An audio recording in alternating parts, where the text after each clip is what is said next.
We welcome the night.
Hello, everyone, and welcome to Horror Night Oasis, a radio show where we discuss all the latest movies and news from the world of horror.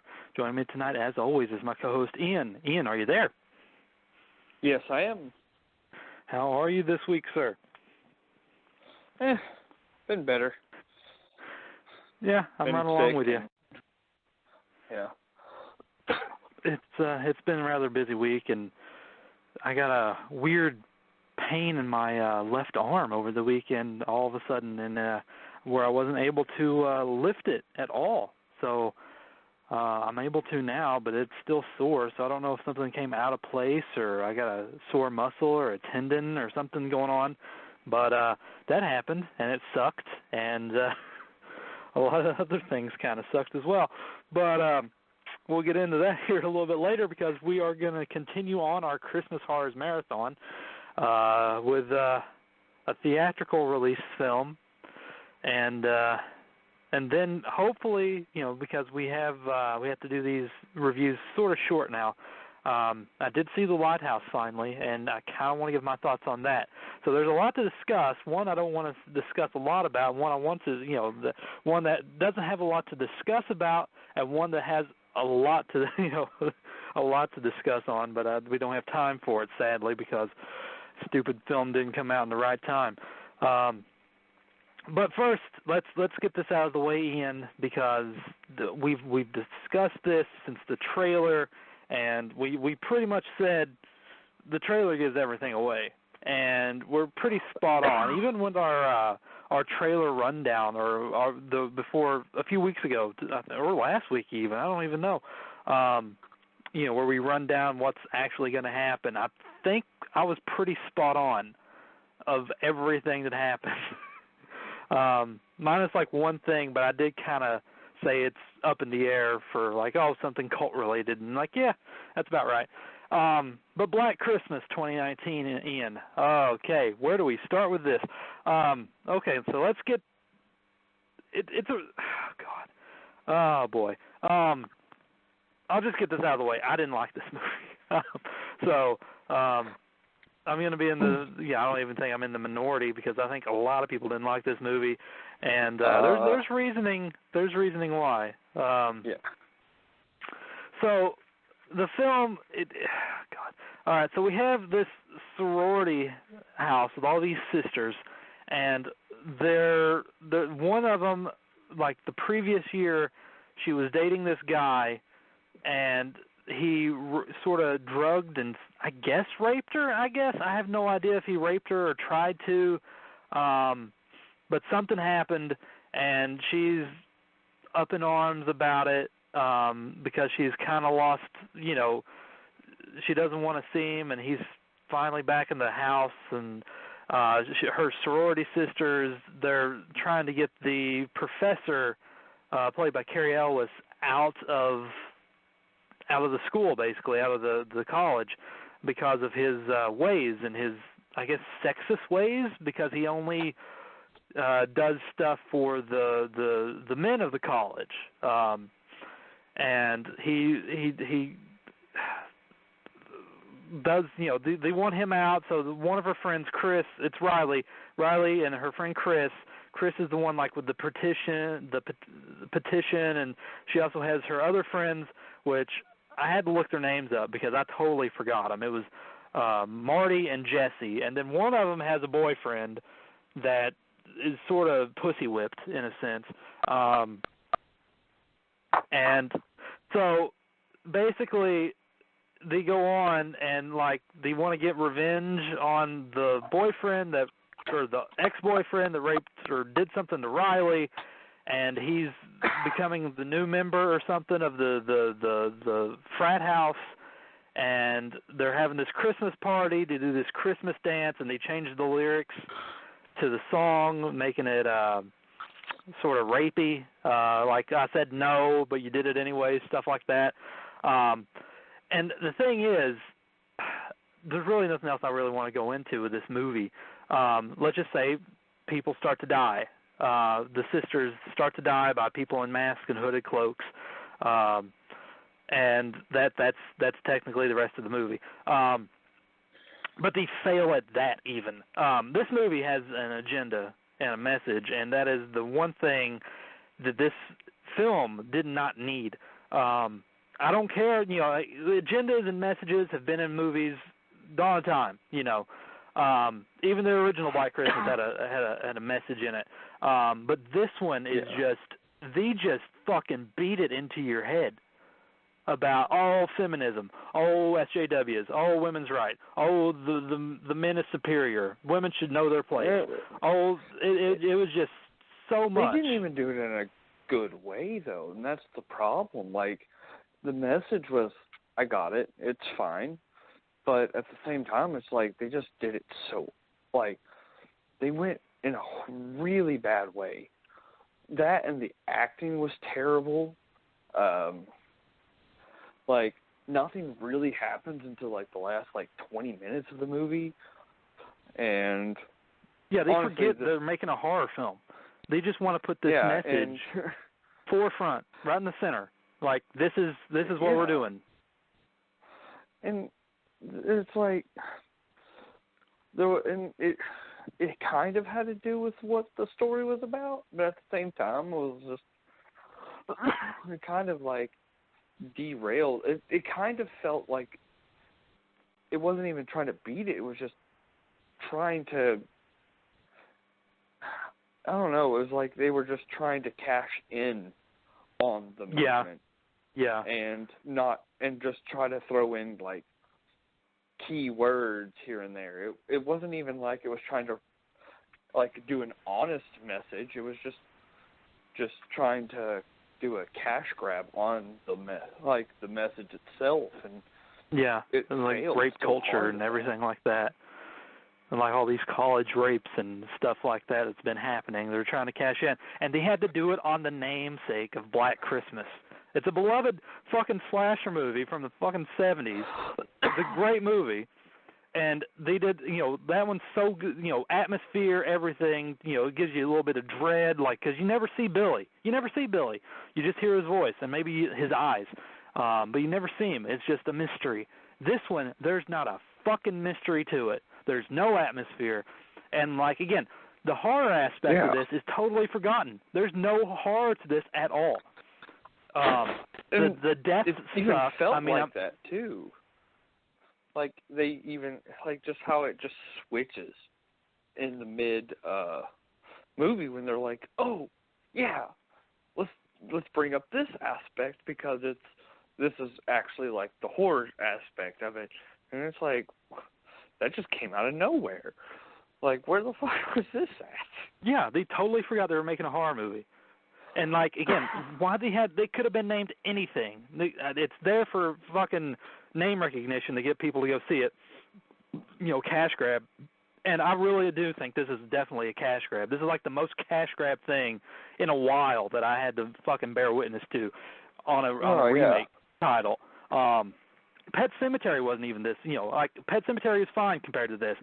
Child's Play was fine compared to this. This one is the fucking worst. And again, I don't have anything against the message. I don't. The agenda. I don't. It's fine. It's been done before. I've watched Christian propaganda films, and their message is way more believable than fucking this film. Yeah. And I've seen Christian films about abortion and done in a Saw-like fashion.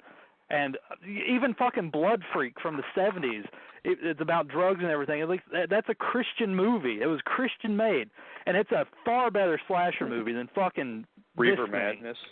Yeah. No, and exactly, and that was the problem. Like, it was just so forced. Like, I mean, I couldn't count on how many times I felt like you could turn this into a drinking game. Take a drink every time they say sister, and you're dead. It's like, and again, it fails on a horror movie. It fails as a horror movie because the horror is not there. I mean, they have the people, the slasher, whatever, the fucking people going around murdering people, the sisters, like that. They cut it down because it looks like it was supposed to be R, because there's a lot of stuff in there that they don't even show. Like the one that's supposed to be a homage to the original was the girl in the attic, and like they don't even show, like when the one girl goes up there, you see the shock on her face, and you barely see the fucking body turn around. So apparently that's edited. So there's going to be an R-rated cut or director's cut or extended cut or whatever of this shit when it comes out in 3 months. And they just cut out everything. You barely see hardly any blood. And again, it's there to get the teens in there and the fucking message and agenda it's trying to push. Like, oh, we need to get this in there. And it's just the film just fails as a fucking everything. I mean, the agenda. I mean, they push it. They're just they try hard. They push it. They're just tryhards with this message. Like, oh, we got to do this.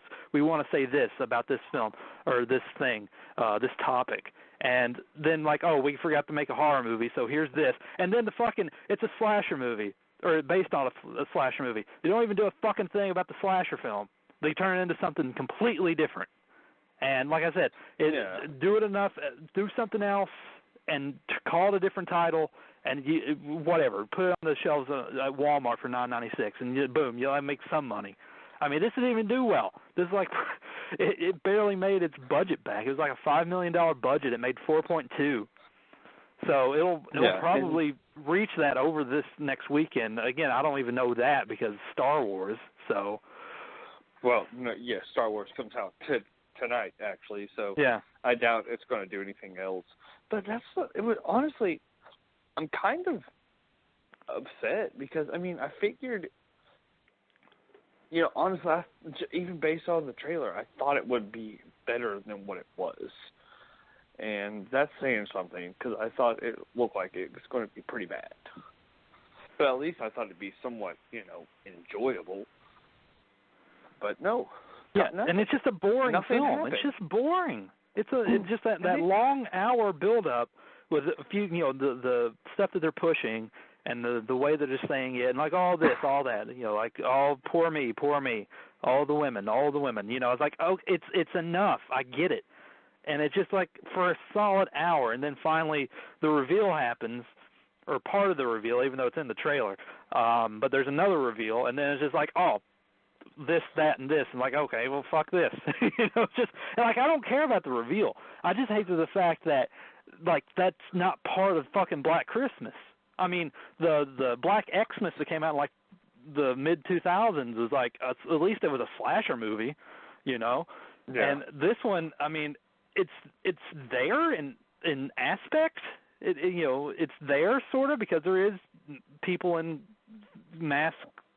with masks and cloaks and stalking people and killing them, but they just, I don't know, it fails at that because it's not a good movie. It's boring. The agenda or message they're trying to get across just fails because of the dialogue being horrible, and just like it's like honestly it's like a made for TV movie for like Hallmark or Lifetime channel, and it's just like, because like you watch those movies and like there's always some kind of message or they're trying to get across. Like those are usually better though. Yeah, at least they're made to be that way. Like, oh, we got to do this, and this one is just like the shoehorning everything in. Just the acting was so bad. Like all the characters. I mean,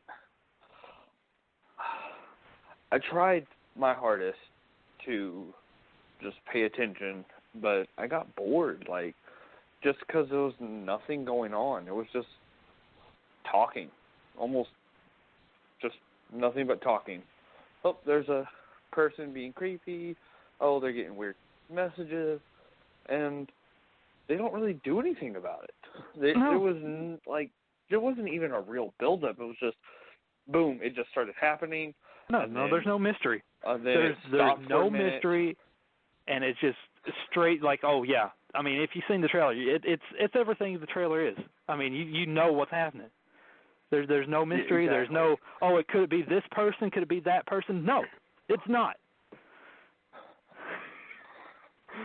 Yeah, it just and like I knew that going in. Like, okay, well I know it's going to be this. Like, how are we going to get there? What's that? No, they don't even do that. It's just like, oh yeah, here it is. Like it's this. There's no horror. There's nothing. And it just ends. Like, yeah. I kind of liked how it ended. That was the only part about the movie I kind of liked. It's just all those girls just busting in and start murdering people. I'm like, oh, okay, let's not go to the cops. Let's just start killing people. I'm like, I mean, I'm for that. Total anarchy. Yeah, let's just kill people. And it doesn't show anything. I don't care that I just spoiled the ending because nothing happens. Just, oh, this cool little scene. Oh, yep, that's it. Okay. Yeah. That's it. That's the whole movie. It's nothing. I mean, it's 82 minutes. I think it's 82 minutes. It's like it's a short watch, but it's a fucking long one. Because it's just like so much. Movie. It's just it doesn't go anywhere. And like again, I don't recommend it. It's literally probably the worst theatrical thing I've watched.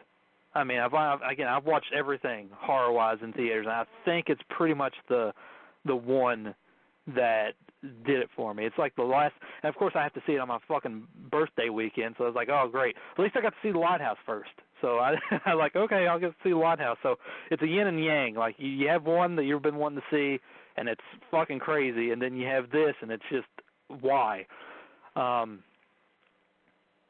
But yeah, Ian, I really don't want to talk about Black Christmas anymore.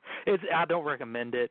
I mean, even on TV, if it's like on TV and you come across of it, I don't recommend it. I don't recommend it on Netflix or whatever streaming site that it comes on, VOD, years to come. This is going to be one of those movies that's just going to be forgotten in the 374 bin at Walmart in no time. Right. You know, it's just gonna. It's there. It's gone. It's just like they do everything. Like again, it's just shits on. It puts a disservice on the original. Like why? Why did you have to title this Black Christmas? Why did you have to do this fucking message or this fucking agenda in this movie, and title it on something that's a classic? It just doesn't fucking.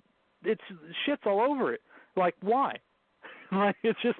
I mean, at least with the Black Xmas, at least like okay, I can deal with that. It's sort of a soft remake in a sense, but at least it tried to do something different with it. This one it just misses the mark totally, and it's not good. I mean, I wish I could. No, yeah. There's really, honestly, Ian, there's nothing. There's no reason. You watch the trailer, boom, you're done. You're over. You don't even have to sit through the torture of this film. I mean, because it fails on every fucking aspect, and I hate that. Because sometimes you hate. Yeah. I mean, we hate to talk bad about most things, but this is probably the lowest. Or one of the few things like theatrical-wise, where we just both hated the fucking thing. And, I mean, it's like they didn't even try anything. There's nothing. There's nothing. I don't even know, like, what they were going with. Like, I get that they were trying to come up with a message, but like I said earlier, you know, it was just so forced. And it wasn't even like, it could have been done so much better. Like, even with the bad acting and all that, the message. Yeah, they tightened up the script. That script was just... Yeah, that's literally what it needed. It needed less talking points and more build-up and more atmosphere. Like, it's like they didn't know what to do, so they just filled it in with, like, talking points that they just probably went on Instagram, Twitter, and Facebook just news to, and like, hey, what's trending right now? Yeah. News and stories from various college things and all that other whatever was going on this, like, I don't know if it was last year or earlier this year, all that rape stuff in college, rape cases. So there's a lot of stuff that, like, and it's like, oh, let's put that in this. Like, no. But Ian, let's move on. Unless you have anything else you want to say. There's nothing. There's nothing. I don't want to say anything else. It's just don't. This is like the one film all year where I was just say no.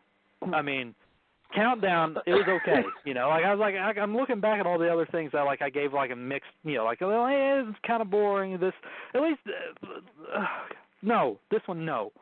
Just no. The Lighthouse, Ian, you saw it like way back when, and I finally got around to see it, and oh man, that was an experience. It was. Yeah. So, well, I don't want to make this a full-length show, but we might have to. We might have to pull the full-length card on this one, because we had it was just a lot to say with Black Christmas, and there's a lot to say with this one. So, again, this one took forever to get here. Like, again, this past weekend, it just got in my area, and I asked the theater owner, like, people ask for it. We had, you know, he had to ask for it to get it to come to the one theater. And it wasn't the one that says, it's to Art House. It's not that one. It's the one a little bit out of town. It's my second go-to theater. I have 1, 2, and 3. This is number 2. And I'm happy to go see it. I'm happy I saw it. I'm not going to say anything like, I'm happy I got to see this in the theater. I'm glad I waited. I didn't have to resort to the shitty online video that was there. I stayed true to my words. I wanted a theatrical experience, and it's best that way too, because the way that you showed this to me when you watched it, it's a different aspect ratio. It's cut it's cut sort of. It's just a smaller aspect ratio than a normal, you know, big screen. It's like directly in the middle. It cuts off the sides, and that gives it a definite, a weirder or more. Again, I usually say it avant-garde sort of style. We have our two guys, Thomas and Ephraim, and again, their lighthouse keepers are coming. And which one is Thomas was Willem Dafoe. Thomas is fucking crazy. And then of course Robert Pattinson was Ephraim, I think, or Winslow, or Tommy, or whatever his name was after later on into the film. And things start out fine. They're just drinking, he's, you know, Robert Pattinson's character is doing, you know, he's basically the butt boy in a sense of Willem Dafoe's character, and he's the keeper of the lighthouse, Willem Dafoe is. And Robert Pattinson's doing all the, you know, the maid duties, keeping the coal going in the lighthouse, and there's the lighthouse horn that constantly goes off. And it's a very, I'm not going to really say it's like an uncomfortable movie, but it's definitely sort of, in a way, it's sort of like uneasy because of the way that everything sort of plays out. Because you are sort of on, for a movie of this caliber, you are on the sort of edge of your seat in a weird way, you know, because you're just wondering, like, where is this leading? You know, where is this going? What is the reasoning behind this film? And it just keeps going, and it's like, again, 2 hours, and you're just sitting there, and you're just sort of just getting washed with this, even with the waves of the water hitting the rock of the lighthouse. It's just like the dew of the falling water just like hitting you, and you're just like, what is this, and you're just, it's an odd experience, I will say that, because it's a different movie. I mean, I said that with a few other ones, sort of with I wouldn't really say Mother, but I guess sort of with The Witch. But again, I will say this: I like The Witch, his first film, better, because I like the atmosphere, and I like the sort of the underlying dread of The Witch. This one, the camera styles, the way the positioning of like the scenes are, the black and white nature of the film, it does a lot for it. It makes it an overall very, very interesting experience. And again, I liked it. I didn't love it, but I appreciate what it was going for. Right. And it does a lot of things to it. Again, it's not exactly hard, but there's elements of it. But it's just like that whole thing of like, just like, what's that? What's that fucking word I'm looking for? It's I wouldn't really say it's disorienting, but it's sort of there. But it's just like with them, again, both of them on the island, and then of course the bird, and what happens with the bird that causes all this shit to go down. And it just goes off from there, just like that. Lost track of time, and just like what is the lighthouse, or what's the reasoning for the lighthouse. There's a lot of like male dominance too, and it kind of starts one way and then it goes another way. But again, there's the scenery, and it's just like, again, you're just along for this ride, and it's just it's a very interesting ride. Yeah. But now that we both see it, and you can reiterate on what your thoughts of it was now that you've heard my sort of take of it. It really was like a very strange film. Some of the jokes, the mermaid. Yeah, the mermaid. I was like, oh, that's okay. And then all that happens, I'm just like, okay. Is this, and it's one thing, like, was it a dream? Is it real? Yeah. Was it just you a never delusion? know. Yeah. And that's just like what the whole movie was just so crazy. Just like you don't know what's going on. You don't know. Because you have to listen to anything. The dialogue too, because exactly as you said, that's exactly what Willem Dafoe's character says. Like, oh, you could be in a room, I could be in a figment of your imagination, and like it's just like you look at that and like, well, is that true? Because again, there's a lot of imagery and double meanings and double entendres and stuff like that going on through the film, and it's just like you just have to kind of sit there and ask and like, or revel or whatever you want to say, and then the film's nature and tone, and it does a lot. There's a lot of. It's not a graphic movie, but the scenes that are graphic, especially the finale scene. There's a lot of, again. There's a lot of, again. It definitely, there's a lot of underlying tones of like penises. I'm pretty sure I saw at least a handful of times where it's just like, this is the shape of a penis. This is a penis. That's a penis. So there's a very, sort of like, again, male dominance kind of thing, and in the underlining, and of course, the mermaid shit and all that stuff that goes along there. But it's definitely, they do a good job of like, there's again, there's just a lot, to take in, and it's definitely one of those that you kind of have to go back for another viewing just to get a better experience, because the first time you watch it, you're like, okay, that was definitely something. I was like, when I came out, like, that's something. And I'm just trying to, ravel my head around it. And going back, whenever this comes out on Blu-ray or DVD or whatever, and I'll watch it again just to see, if there's something I missed in the dialogue or just something else that's maybe, because it's one of those things where you kind of it needs a second watch because it's out there, and it's definitely a different toned film than The Witch.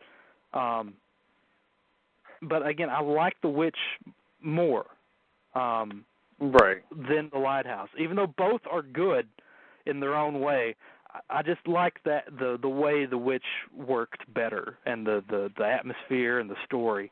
And this one takes a little bit of time, and it's a more slower paced film, but it's still an entertaining 2 hours.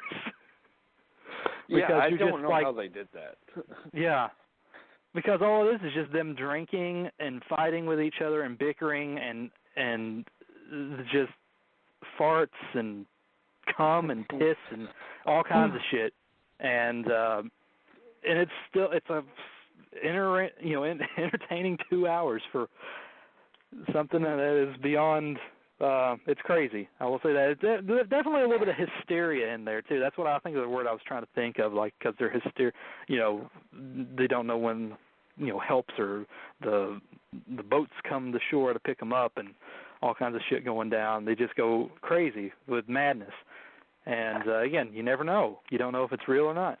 And they do, and it's an all right movie. I mean, like I said, I liked it, didn't love it.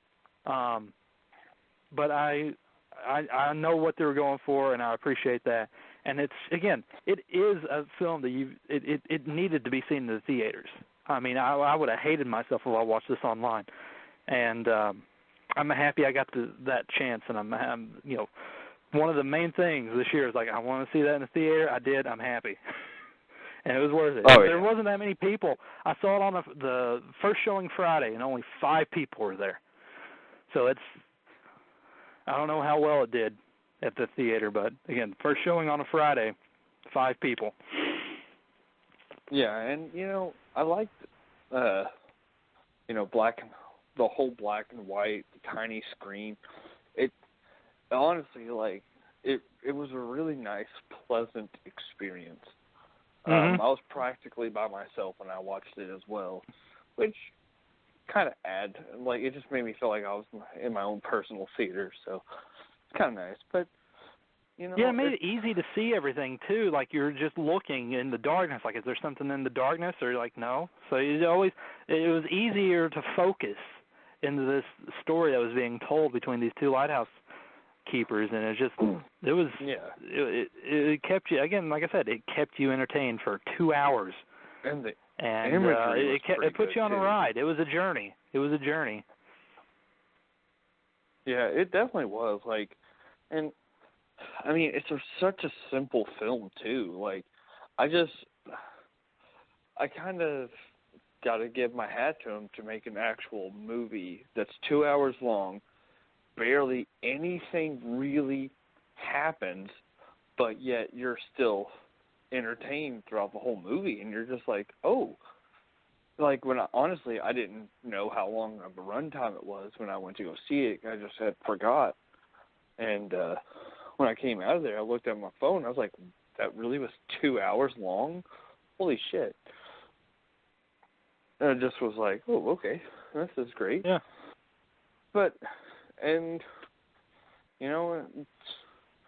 I've seen movies that are, it's better than those movies that are an hour and a half long that are so boring, even though there's more stuff happening. Yeah, it has to be the way that the person is behind the camera and their vision. Some of them have a distinctive vision. Some of them have an agenda. And I guess with that, I again, if you can, if it's still near you, again, my theater had to ask for it. Hopefully those that never got a chance to see it, give it a shot. I mean, it's like I said, it's an experience in a sense, like Mother was an experience in a way. This one's a more subdued experience because it's not, the way the mother was or anything like that. But there's, it's something. It's something to witness. That's all I can say. And seeing it on the big screen and just seeing the weird stuff on there, and again, what is and what isn't, and some of the images and visuals, and like underlying tones throughout, hidden meanings. That it's definitely one to see on the big screen and try to take in, and try to ravel, figure out what's exactly going down. And that's definitely going to be one that's like sort of, up in the air, like, oh, what was the case of the Lighthouse? What did happen? What's going on for real? But yeah, I say check it out. I mean, that one's a way better movie than Black Christmas. That's all I can say. But Ian, I guess that's going to do it. We did go a little long. All right. We went over our normal time for what we're trying to accomplish here lately with our shows. But we had a lot to talk about, and we had to. And I didn't want to brush the Lighthouse under the rug. It needed time to be discussed, and we got it done with. And and we had a lot of things to say about Black Christmas. So there was a reason we had to go a little bit long, but I think that's going to do it. Next week will be our last Christmas Horrors Marathon movie. The bad thing is I haven't been able to find another Christmas movie, so we might have to do one that's set in the winter or snow or something, or just because if one doesn't come out soon, we're just going to have to make do, Ian. And that's even if it has to be a boneyard. Yeah, maybe. I do have one, but I don't know if I can do anything with it. But we'll figure it out. I'll figure it out. We always make do. And that's going to do it. Ian, as always, it's great talking to you. And thanks, everyone, for listening, and we'll see you next time.